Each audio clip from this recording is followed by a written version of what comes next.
When you've got all of these bees running around in the hive, as mentioned, they've all got very defined roles. Okay, so just to kind of play a visual on this, you've got your worker bees that are doing your process automation. Okay, so these are your repetitive tasks, your data entry, your document processing.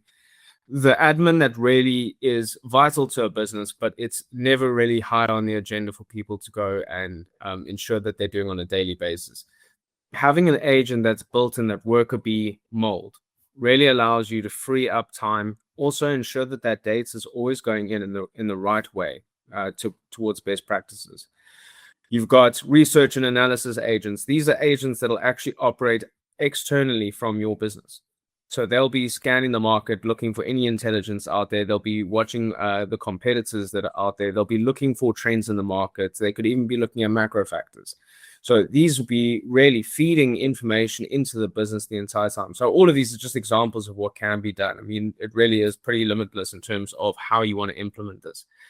Your customer service bees that they can be running your email for you. When somebody mails, they get a response 30 seconds back with all the correct information according to their inquiry.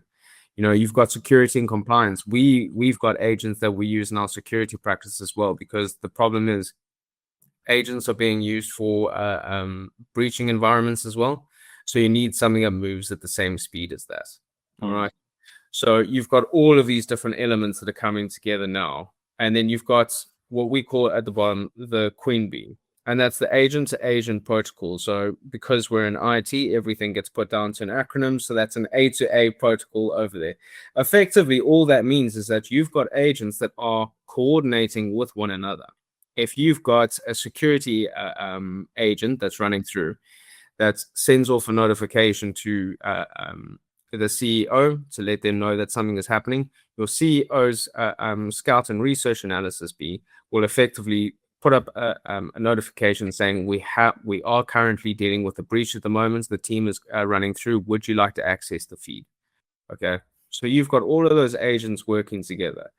Effectively, where we would sit here as Landor is we would operate as the beekeeper in a sense. We're ensuring that all of these bees are running through the right way in the business, that they're operating the way that they should be, that they're not doing any mad hallucinations and making up figures that eventually make their way into board meetings, which has happened globally.